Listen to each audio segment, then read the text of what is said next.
Good morning, everybody. It is now the next day, and true to form, I forgot to take photos at the Start Playing event last night, but I know a lot of my friends did, so I'm going to just insert them here. I believe I'm even in the photo that Devin tweeted out to everybody who attended. We got to spend some quality time with folks in a little bit more chill and sometimes quieter environment. It was at 16-bit, which is a really cool arcade bar. We are about to head back in. I'm going to be spending most of the day today on the convention floor talking to folks at booths and checking in on some folks who have donated some charity items to past events on my channel and thanking them, and hopefully getting a little sneak peek of what they have coming for the end of 2024 and up in 2025.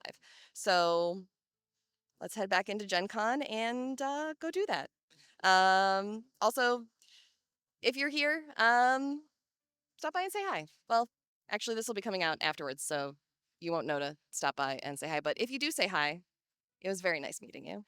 Hi, everyone. I am here at the Cobalt Press booth. If you have been watching the podcast, you have heard a ton of the monsters come up from Toma Beast 3. And I am here today with Dot. Hey. Because y'all, they won an Emmy last night. We sure did. Congrats. Thank you very much. Can you tell us a little bit about your Emmy award-winning supplement? Yeah, absolutely. So this year we actually won for one of our guides, our Cobalt guides. We have 11 of them in total, and the guides are actually a collection of essays by industry leaders. So these are not tabletop books in that they have monster stat blocks or classes in them. Instead, these are the leaders of our industry sitting down and giving you the best nuggets of information on specific topics. And last night we won for our newest Cobalt Press guide, which is Cobalt Guide to Role-Playing. That is so awesome. And the thing I love about your guides is they have all of the information in them that people would want to come to a convention to participate in a panel. I literally say it's a panel in a book. It is. It's wonderful. If you have not gotten the opportunity to check out any of their guides, please go pick yourself up one, especially the guide to role playing, now that it's an Emmy That's right, any winner. We've got world building, game mastering. You want to start making board games, guide to board game design is one of our very, very popular ones. And our role playing book has some pretty incredible voices like B. Dave Walters, one of the McElroys wrote on it. And a lot of our world building guides have big names like Gail Simone that have given their 2 cents, right? We've had Deborah N. Wallwright for some, Ginny D wrote in the guide to role playing. So we've got a really good collection of melding of minds that come together in a very small amount of pages to give you the best of the best. Absolutely fantastic. And you also wrapped another Tales of the Valiant Kickstarter this year. We did. So Tales of the Valiant itself, our 2 core books are out. They're here and available at GenCon, but we will see the Game Master Guide coming in September. So that was our big Kickstarter for this past year, oh my gosh, time. And the Game Master Guide is really the next step. So for those GMs that are ready to take your game to the next level, you want to start home brewing, you want to start looking at how can I reskin a monster stat block, add my own flavor. This is that toolkit. The Game Master Guide breaks it all down for you and does all the hard work so you can get back to gaming. I am so excited for it to come out. Y'all, check out Tales of the Valiant, check out their guides, Cobalt Press. Dot, thank you so much. Thank you so much. You're so awesome. You too. We will see you all at the next booth. Hey everyone, I am waiting for a press tour here of the Fan Roll Dice booth, but I managed to snag a friend to come along with me. For those of you who have not met the head of Twisted Fate Productions, this is North Wolf 911. North, how's your con been so far? It's been an eventful one. Very busy, as y'all can see. It's really packed full of people, and we love things that go bump in the night, you know what I'm saying? A lot of people bumping around, because we definitely are a packed house today. But thank you so much for stopping me here and having a conversation. Now, you and we actually met last year at GenCon, so this is our friendship anniversary. What have you been up to? Because your content is booming. You are steamrolling straight ahead. What does Twisted Fate have going on right now? What don't we have going on? So happy anniversary. Happy anniversary. Yes, and your gift is in the mail. It's on its way. Yeah. But yeah, as far as what we got going on, we have a lot going on. Coming up in the near fall, actually, right after GenCon, we have the release of Bison, which is going to be really exciting. We have an AP coming out. We have two APs coming out, which are going to be really interesting. One is in space. Another one is going to be in Chile. If you like dinosaurs and you like extraterrestrial things, then you'll both like those APs that are coming out in September and October. We have some Vampire the Masquerade, so if you like Vampire the Masquerade, we have Tampa by Night, which is going to be really exciting. It's going to be opening up the universe a little bit, bringing in all types of cultures and backgrounds. Coming from a Latin background myself, I love to incorporate cultures from Central America, South America, Caribbean, and all over the world. So it's going to be really exciting to bring that on. And are we allowed to say what the title is going to be of the dinosaur one? Because fans of the Luck and Chaos podcast are absolutely going to want to tune into that one because someone very special is going to be GMing that. Yes, absolutely. So the official title is Dino Crisis. Inspired by Jurassic Park, it's going to be really, really exciting. If you like dinosaurs and you like the living of humanity and what it means to be alive, then this is definitely a AP you want to take a look at and listen to, because it'll be available not only on YouTube and Twitch when we go live, but also on a podcast. So you'll be able to listen to that everywhere we go. Fantastic. And as I alluded to, someone special is GMing that. Is it okay for me to say who? Absolutely, please.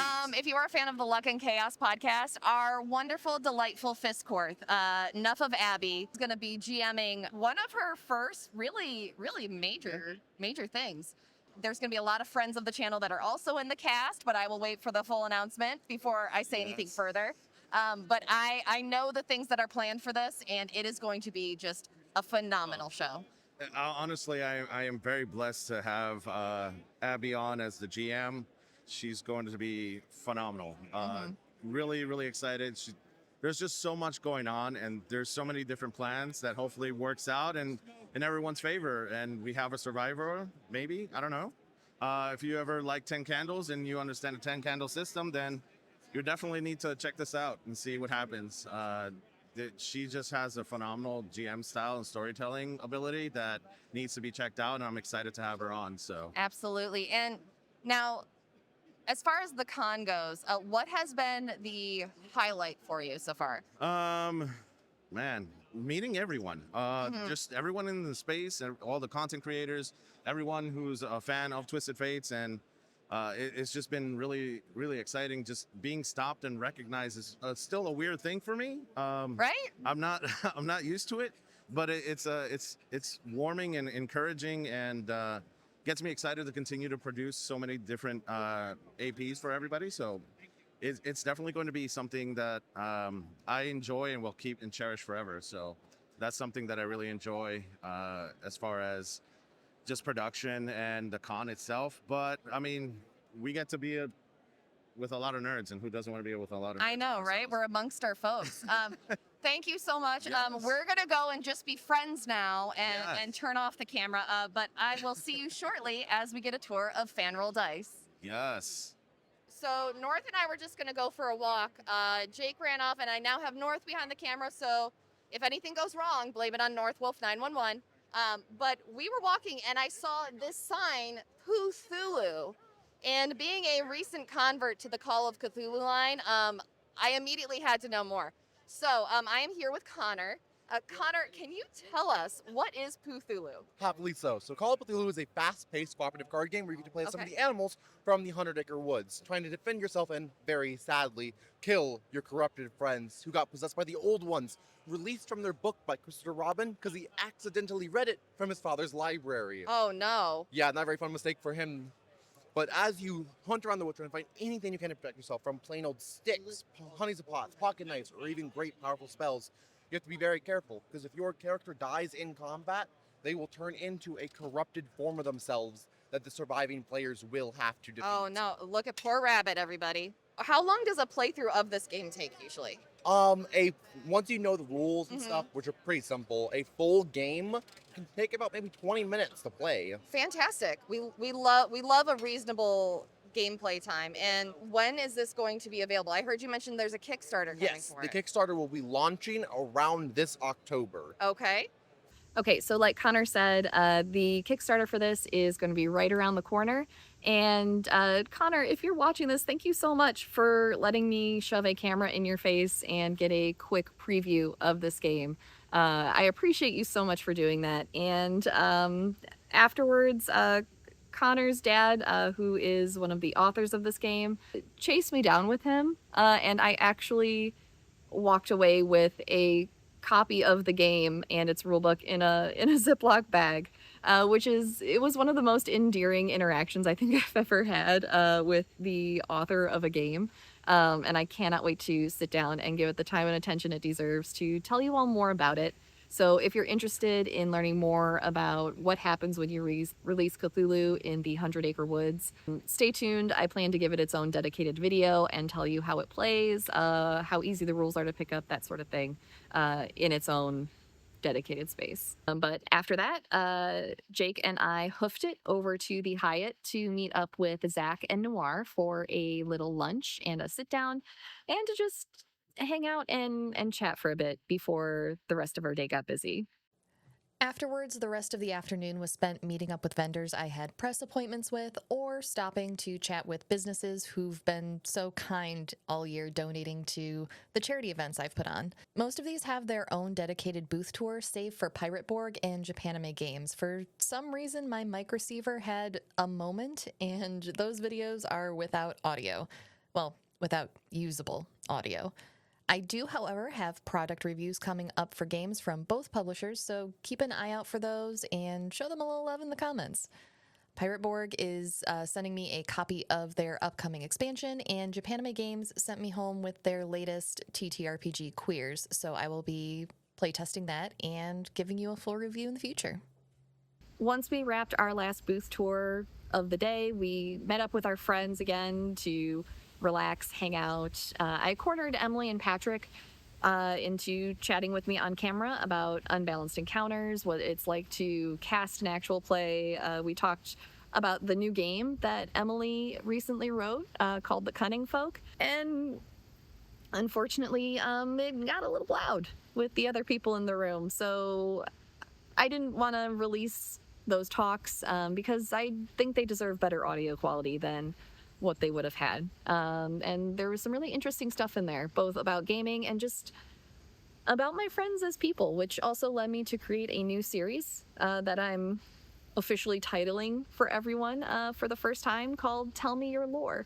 I will be sitting down with friends that I've made in the TTRPG community, and I will be talking to them about what it is they do and also what it is that they like outside of gaming. One of the things that I found in talking to people at conventions and learning more about them outside of the TTRPG actual space and game dev space is that, well, one, there are multifaceted nerds, and two, they know a lot of things about stuff that I don't know a lot about, and I enjoy learning about it. So this is my excuse to make them tell me about what they're passionate about.